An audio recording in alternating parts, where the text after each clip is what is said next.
قرآن مجید میں ارشاد فرماتا ہے الاخلاء یومئذ بعضهم لبعض عدو الا المتقین، کہ قیامت کے دن تمہارے پکے دوست، تمہارے پکے ساتھی قیامت کے دن تمہارے کٹر دشمن بن جائیں گے۔ حضرات آئیے پہلے اس بات کو سمجھیں کہ مصیبتیں دو طریقے سے ہوتی ہیں، ایک ہوتی ہے دنیا کی مصیبت اور ایک ہوتی ہے آخرت کی پریشانی، آخرت کی مصیبت۔ اگر انسان کے جسم کے اندر، اگر انسان کی زندگی میں اگر کوئی دنیا کے اندر پریشانی آ جاتی ہے، اگر مشکلات آ جاتی ہیں، اگر کوئی غم اس کی زندگی کو گھیر لیتے ہیں، حضرات محترم، تو دنیا کے اندر اگر انسان کے پیر کے اندر اگر کانٹا لگتا ہے تو دوسرا انسان اس کی مدد کر دیتا ہے۔ اگر ایک انسان کو دنیا کے اندر اگر کوئی پریشانی آتی ہے، مثال کے طور پر اگر ایک انسان پیاسا ہوتا ہے، اگر اس کو پانی کی ضرورت ہوتی ہے تو دوسرا انسان اس کو پانی پلانے کی کوشش کرتا ہے، اس کی مدد کرتے ہوئے نظر آتا ہے۔ اگر ایک انسان کے پاس اس کا کاروبار ٹھپ ہو جاتا ہے، اس کا کاروبار بند ہو جاتا ہے، تو دوسرا انسان اگرچہ وہ کافر ہو لیکن دوسرے انسان کی وہ مدد کرتا ہوا نظر آتا ہے۔ تو دنیا کی جو مصیبتیں ہوتی ہیں، دنیا کی جو پریشانیاں ہوتی ہیں، حضرات محترم، اس کو کوئی بھی انسان دور کر سکتا ہے۔ جیسے کہ میں نے مثال کے طور پر بتایا، اگر انسان پیاسا ہے تو کوئی ایک کافی بھی آنے کے بعد اس کو پانی پلا دے تو اس کی مشکلات آسان ہو جاتی ہیں۔ اگر کسی انسان کے پیر کے اندر اگر کانٹا لگ جاتا ہے، حضرات محترم، ایک کافر آیا یا ایک مسلمان آیا یا ایک چھوٹا سا بچہ آیا، اس کے پیر سے وہ کانٹا نکال دیا گیا، اس کی پریشانی ختم ہو گئی۔ اسی طریقے سے اگر کسی کا کاروبار بند ہو جاتا ہے، دوسرے انسان اس کی مدد کر دیتا ہے، اس کی پریشانی ختم ہو جاتی ہے۔ یہ تو دنیا کی پریشانی ہے کہ ایک انسان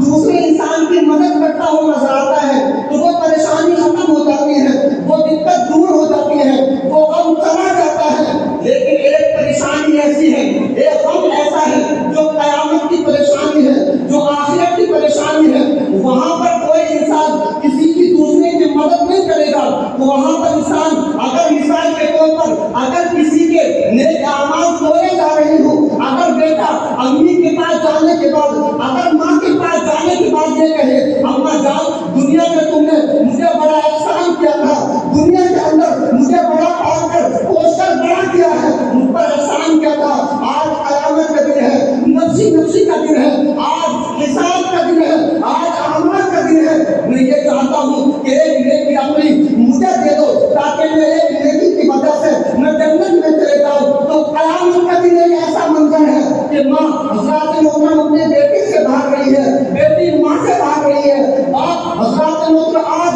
اگر کسی بچے کے پیر کے اندر اگر کانٹا لگ جاتا ہے، حضرات محترم، تو باپ تڑپتا ہوا نظر آتا ہے، باپ پریشان ہو جاتا ہے۔ اگر کسی بیٹی کے حضرات محترم بخار آ جاتا ہے تو گھر کے اندر ماں تڑپ جاتی ہے اپنے بچوں کے لیے۔ لیکن قیامت کا دن ہوگا، حضرات محترم، قیامت کے دن کو آپ ذرا ذہن میں تصور کیجیے اور اس منظر کو دیکھیں کہ قیامت کا دن ہوگا جو آسمان حضرات محترم ہواؤں میں اڑ رہا ہوگا، زمین تابے کی ہو چکی ہوگی، تمام انسان ایک دوسرے سے بھاگ رہے ہوں گے، یہاں تک کہ قیامت کے دن کے بارے میں بتایا جاتا ہے کہ انسان قیامت کے دن حشر کے میدان میں جس طریقے سے پیدا ہوئے تھے اس طریقے سے ننگے نظر آئیں گے۔ حضرات محترم، اب آپ یہ سوچ رہے ہوں گے کہ میدان محشر ہوگا، لوگ ننگے نظر آئیں گے تو ان کو حیا نہیں آئے گی، ان کو پریشانی نہیں آئے گی۔ حضرت عائشہ رضی اللہ تعالی عنہا نے ایک مرتبہ آقا کریم صلی اللہ تعالی علیہ وسلم کی بارگاہ میں عرض کی، یا رسول اللہ صلی اللہ تعالی علیہ وسلم، جب میدان محشر ہوگا، محشر کا جب میدان ہوگا،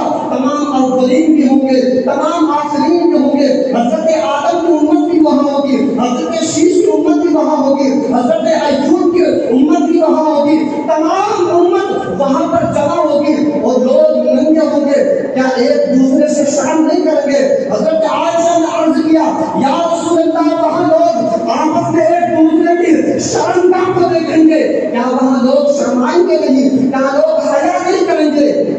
سرکار نے ارشاد فرمایا عائشہ سنو، وہ ایسا ایام ہوگا، وہ ایسا دن ہوگا، وہ خوفناک منظر کہ ہر کسی کو اپنی اپنی پڑی ہوگی، یہاں تک کہ آدم علیہ السلام بھی نفسی نفسی کر رہے ہوں گے، یہاں تک کہ موسیٰ علیہ السلام بھی نفسی نفسی کر رہے ہوں گے، یہاں تک کہ شیش علیہ السلام بھی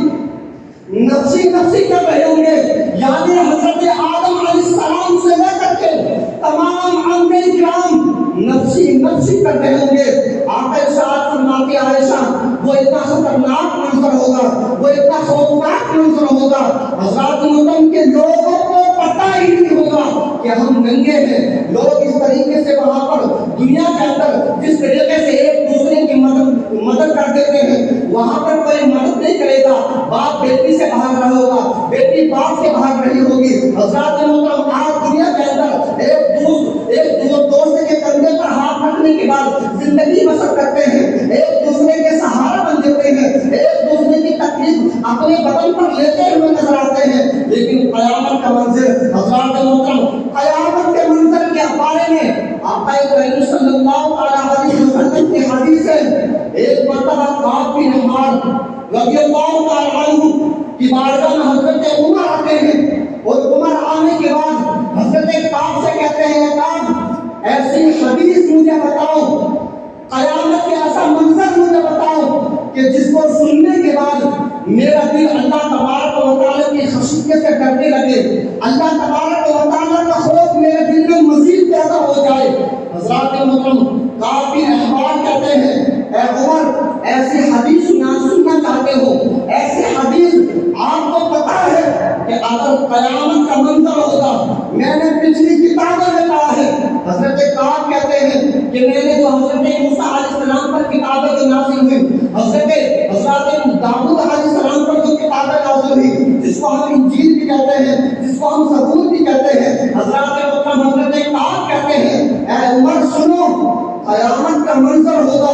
تو اللہ تبارک و تعالیٰ فرشتوں کو حکم دے گا کہ جہنم کے منہ میں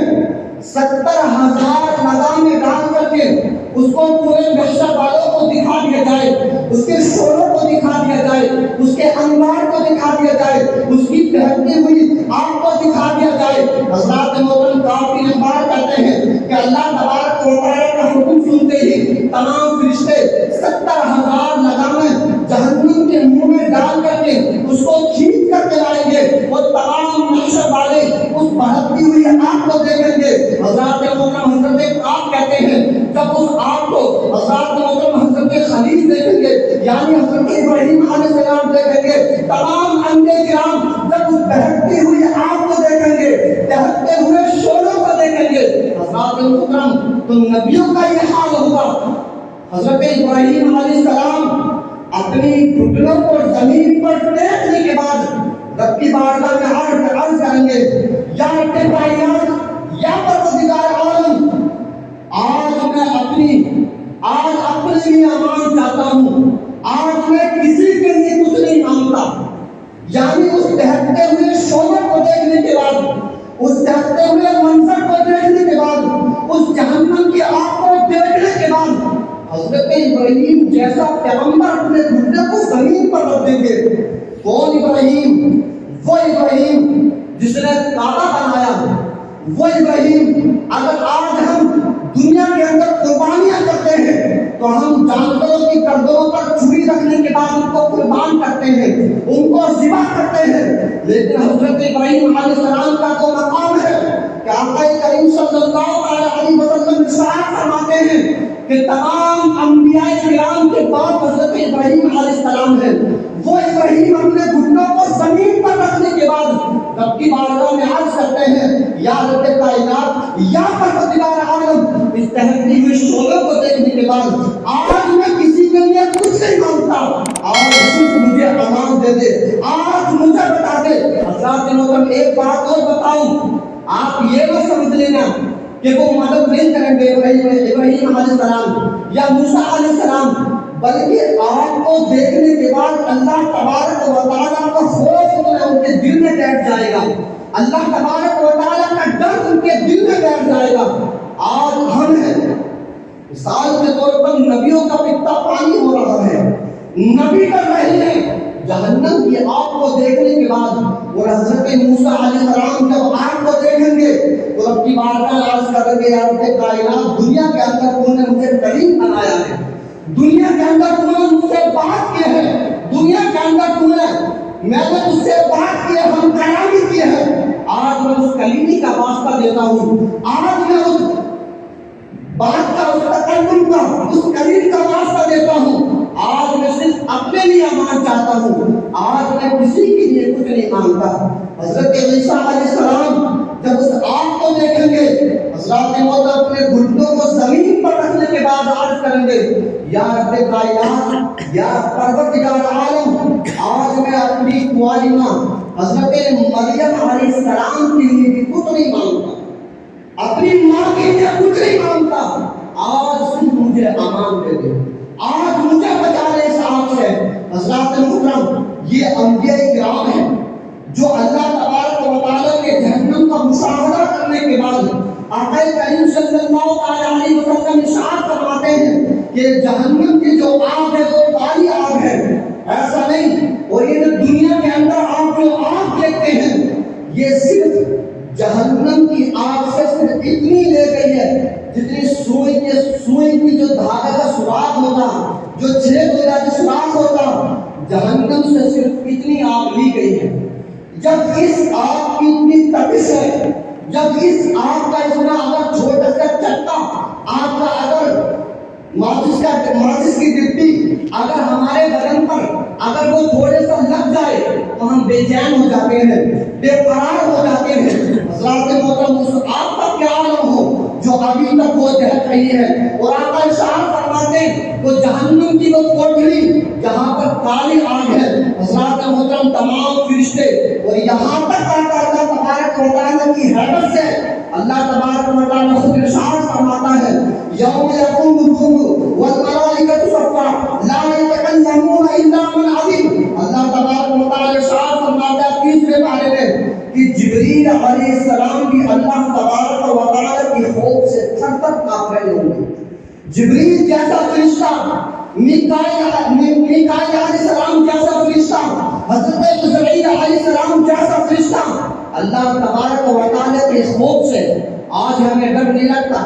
آج ہم نمازیں چھوڑتے ہوئے نظر آتے ہیں، آج ہم گناہ کرتے ہوئے نظر آتے ہیں، آج ہم عیاشی کرتے ہوئے نظر آتے ہیں۔ حضرات محترم، تو عرض یہ کر رہا تھا کہ قیامت کے دن کوئی کسی کی مدد نہ کرے گا، آخرکار اگر ماں بیٹے کی مدد نہ کرے گی، اگر باپ بیٹے کی مدد نہ کرے گا، اگر تمام انسان ایک دوسرے کی مدد نہ کریں گے تو آخرکار مدد کرے گا کون؟ آئیے میں قرآن کی بارگاہ میں چلتا ہوں، اللہ تبارک و تعالیٰ نے کس کو مدد کے لیے کہا؟ اللہ تبارک و تعالیٰ خود ارشاد فرماتا ہے، الاخلاء یومئذ بعضهم لبعض عدو الا المتقین، کہ قیامت کے دن جو تمہارے پکے دوست ہیں وہ قیامت کے دن تمہارے دشمن بن جائیں گے، تمہارے کٹر دشمن بن جائیں گے۔ میں نے رب کی بارگاہ میں عرض کی، یا رب کائنات، یا پروردگار عالم، جب باپ دشمن بن جائے گا، جب ماں دشمن بن جائے گی، جب دوست دشمن بن جائے گا، تمام اعز و اقارب تمام لوگ دشمن بن جائیں گے، تو قیامت کے دن مدد کون کرے گا؟ قیامت کے دن سفارش کون کرے گا؟ قیامت کے دن ہم گنہگار امت کی مدد کون کرے گا؟ تو اللہ تبارک و تعالیٰ آگے ارشاد فرماتا ہے، الا المتقین، جو متقین لوگ ہیں وہ تمام گنہگاروں کی مدد کریں گے، تمام گنہگاروں کی سفارش کریں گے، تمام لوگوں کو جہنم سے نکالنے کے بعد جنت میں داخل کریں گے۔ میں نے رب کی بارگاہ میں عرض کی، یا رب کائنات، یا پروردگار عالم، یہ متقین لوگ کون ہیں؟ تو اللہ تبارک و تعالیٰ ارشاد فرماتا ہے، ان اولیاء الا المتقون، جو اللہ کے ولی ہوتے ہیں وہی متقین ہوتے ہیں، جو گناہوں سے بچنے والے ہوتے ہیں وہی متقین ہوتے ہیں، جو نمازیں پڑھنے والے ہوتے ہیں، اللہ تبارک و تعالیٰ سے جو ڈرتے ہیں وہی متقین ہوتے ہیں۔ تو پتہ یہ چلا کہ قیامت کے دن تمام متقین، تمام نمازی، تمام جو گناہ سے بچنے والے ہیں، جو نمازیں ادا کرنے والے ہیں، تمام گناہوں سے، تمام عیاشیوں سے جو بچنے والے ہیں، وہ قیامت کے دن مدد فرمائیں گے، وہ قیامت کے دن اللہ تبارک و تعالیٰ کے عذاب سے بچائیں گے۔ اب بات یہاں آتی ہے، جو جتنا بڑا متقی ہوگا، جو جتنا بڑا پرہیزگار ہوگا، جتنا بڑا گناہوں سے بچنے والا ہوگا وہ قیامت کے دن سفارش کرے گا، وہ قیامت کے دن اللہ تبارک و تعالیٰ کی بارگاہ میں عرض کرے گا، رب کی بارگاہ میں دعا کرے گا، ہم تمام گنہگاروں کی سفارش کرے گا۔ اب میں آپ سے پوچھنا چاہتا ہوں، اللہ تبارک و تعالیٰ نے صاف طور پر ارشاد فرما دیا ان اولیاء الا المتقون، جو اللہ کے ولی ہوتے ہیں، جو اللہ کے مقرب بندے ہوتے ہیں، وہی نیک ہوتے ہیں، وہی پرہیزگار ہوتے ہیں، وہی جو اولیاء ہوتے ہیں وہ مدد فرمائیں گے۔ تو متقین کی جماعت میں، اولیاء کائنات میں، اولیاء کی دنیا میں، اللہ کے ولیوں کی دنیا میں سب سے بڑے متقین غوث اعظم ہیں، سب سے پرہیزگار اولیاء جماعت میں، اللہ کے ولیوں میں سب سے پرہیزگار اور سب سے متقی حضور غوث اعظم رضی اللہ تعالیٰ عنہ ہے۔ تو حضور غوث اعظم مدد کریں گے۔ آج لوگ، بہت سارے لوگ یہ اعتراض کرتے ہیں کہ وہاں پر کوئی سفارش